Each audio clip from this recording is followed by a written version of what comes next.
Hi, this is Alex and my partner Matt's project on what caused the Pueblo Revolt of 1680. So first we have to ask ourselves, what is happening at this time? We had the Spanish Inquisition pushing their manifest destiny northward, as well as Pueblos occupying their own territory in central North America.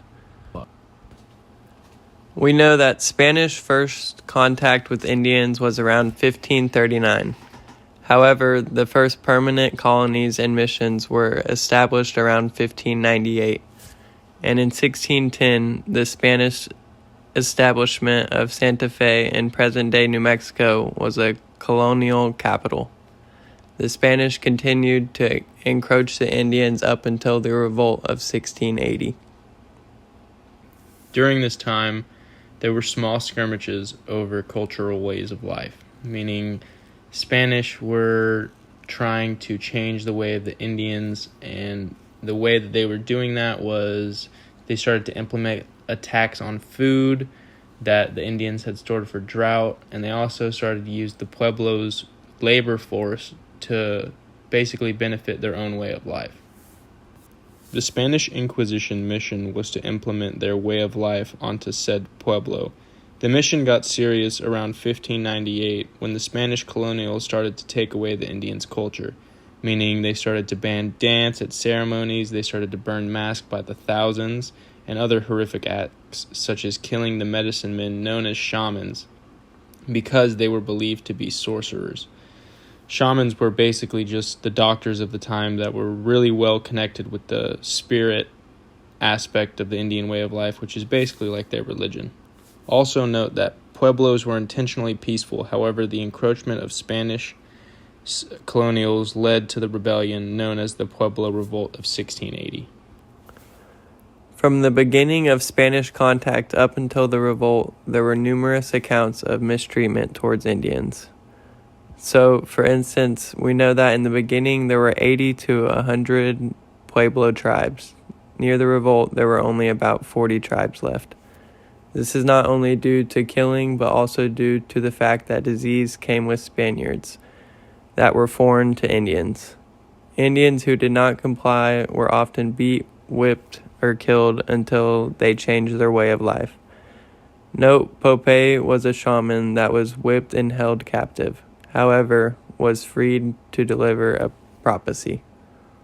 You can call it a coincidence, but the conquistadors did not plan to release him as a prophet. He was released, and then the spirits told him a prophecy.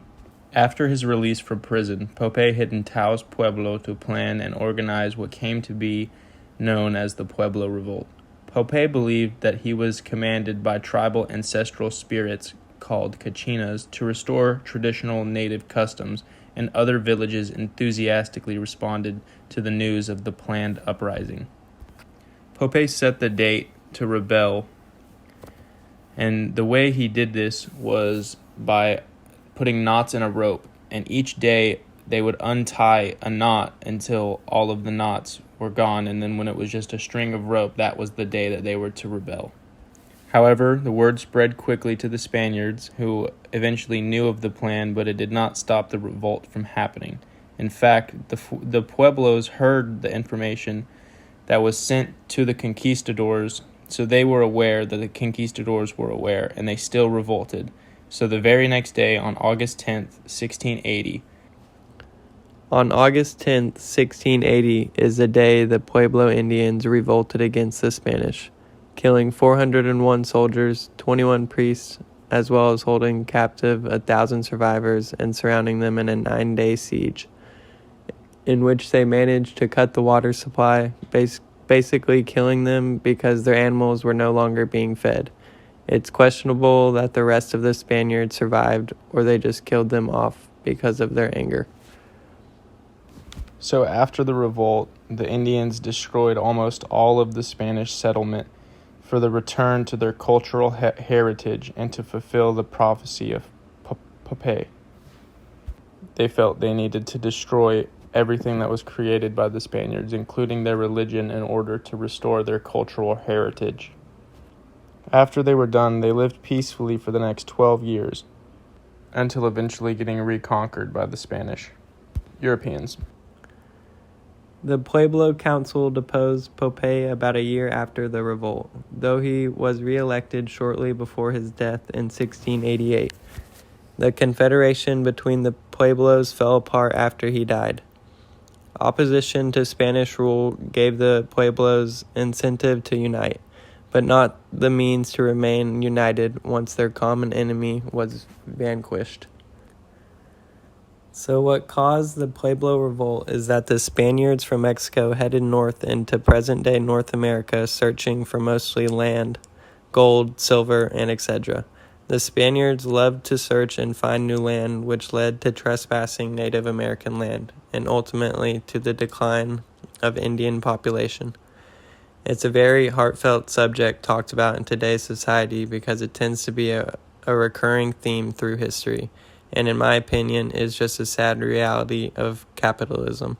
But I do think it would have benefited so much more to coexisted them instead. This next excerpt is from Floyd Red Crow and his thoughts of his worldview.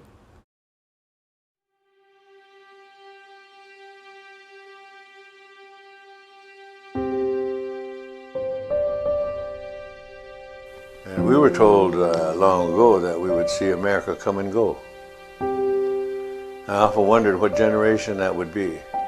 What would be the signs that we would see America in its failing times? But the more pollution there is, the more cancer there is. So you begin to see a nation dying from within more than anything else. And the family unit is falling apart so much that there is no more family. It's long gone.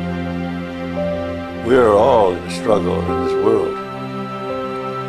And I think we are committed to our own personal struggles, no matter how long it takes. Our ancestors told us and gave us directions on how we should view our responsibilities and our objectives.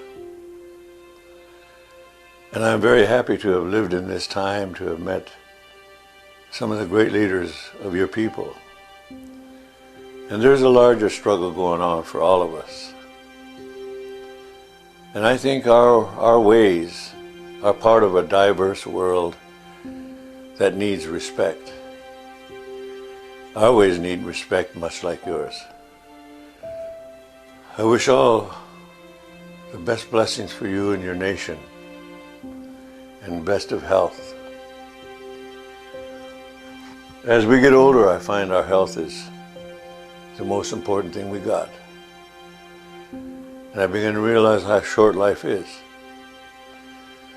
But I knew you in your time, you did the best for your people as we're trying to do for ours.